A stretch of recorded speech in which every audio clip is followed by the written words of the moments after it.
Assalamualaikum warahmatullahi wabarakatuh. Selamat malam teman-teman semuanya. Perkenalkan saya Citra Amanda Kasim dari Fakultas Psikologi Angkatan 2024. Saya akan mempresentasikan hasil PPT saya, hasil dari review jurnal, yaitu jurnal kedua dengan judul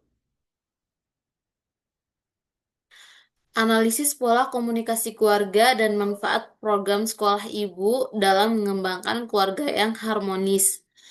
Nah, latar belakang dari analisis tadi, perceraian dan konflik keluarga di Indonesia itu sangat meningkat dengan salah satu penyebab utamanya adalah komunikasi.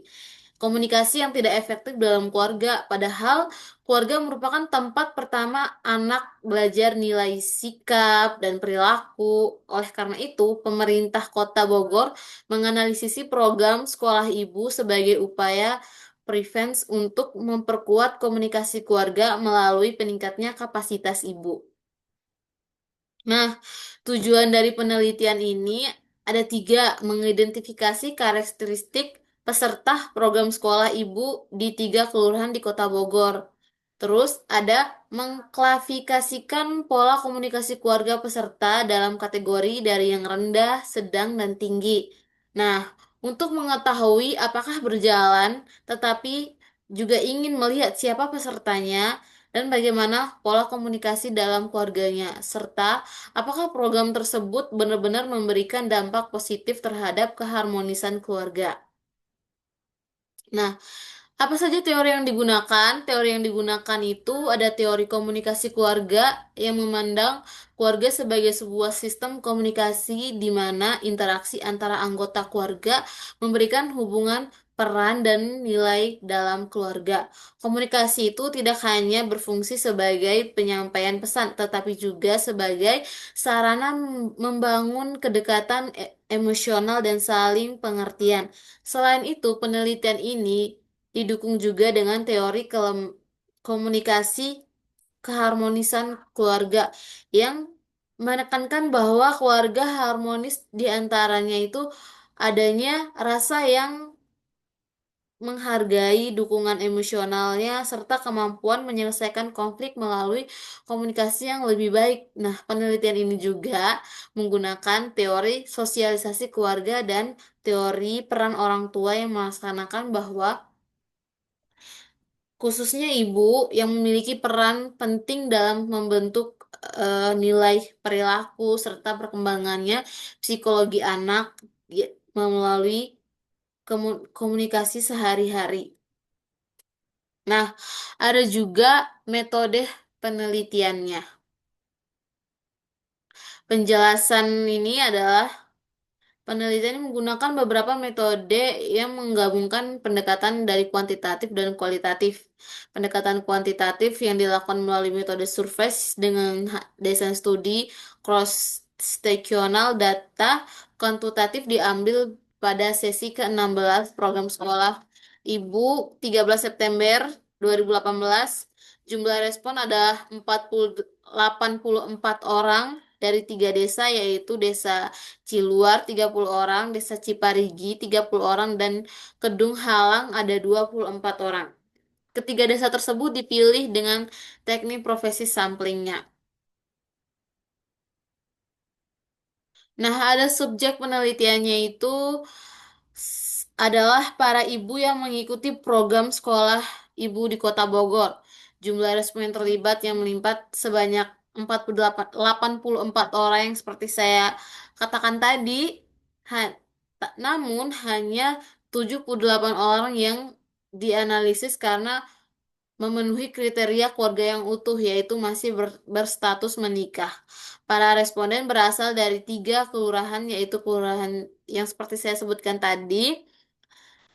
Mayoritas responden merupakan ibu rumah tangga yang memiliki anak dari 0 sampai 12 tahun dengan latar belakang pendidikan yang beragam mulai dari tidak sekolah hingga perguruan tingginya.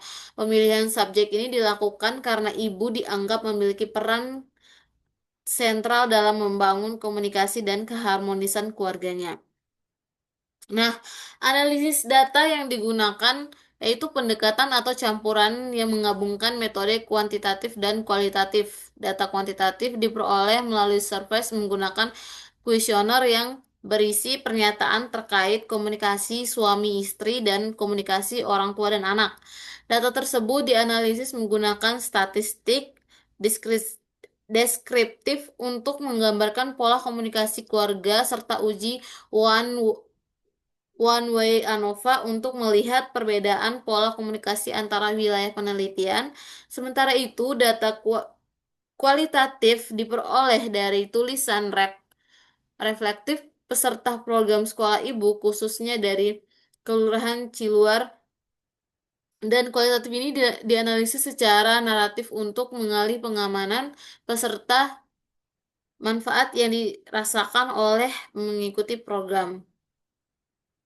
Nah, ringkasan hasil dari penelitian ini adalah menunjukkan bahwa program sekolah ibu memiliki pola komunikasi yang sangat tinggi. Hal ini menunjukkan bahwa komunikasi dalam keluarga peserta cenderung berjalan dengan lebih baik dan lebih terbuka. Oleh karena itu, penelitian juga menemukan adanya perbedaan pola komunikasi keluarga antara wilayah di mana peserta dari Kelurahan Ciparinggi memiliki tingkat komunikasi itu lebih tinggi. Selain itu, tingkat pendidikan ibu terbukti berpengaruh terhadap kualitas komunikasi keluarga. Ibu dengan tingkat pendidikan yang lebih tinggi cenderung memiliki kemampuan komunikasi yang lebih baik dan dalam keluarganya. Hasil analisis kualitatif menunjukkan bahwa program sekolah ibu memberikan manfaat nyata peserta seperti meningkatnya kesabaran dan menghadapi anak, kemampuan mengolah emosi, komunikasi yang lebih terbuka dengan pasangannya ataupun dengan hubungan dengan keluarganya yang terasa lebih hangat dan harmonisnya. Nah, ini adalah kesimpulannya, yaitu program sekolah ibu memberikan dampak yang sangat-sangat positif, meningkatnya pola komunikasi keluarga dan membangun keharmonisan rumah tangga. Program ini membantu ibu memahami perannya secara lebih baik, meningkatnya keterampilan komunikasi dalam keluarganya, menciptakan hubungan yang lebih sehat lagi antara suami istri dan anaknya dan keluarga-keluarga lainnya. Oleh karena itu, program sekolah dunia efektif Deni.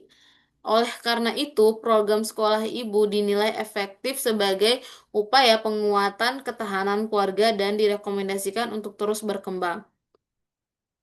Nah, sampai di situ saja presentasi saya hari ini. Semoga presentasi saya dapat bermanfaat untuk kita semua dan kita semua dapat lebih belajar lagi. Terima kasih untuk kesempatan yang sudah diberikan. Assalamualaikum warahmatullahi wabarakatuh.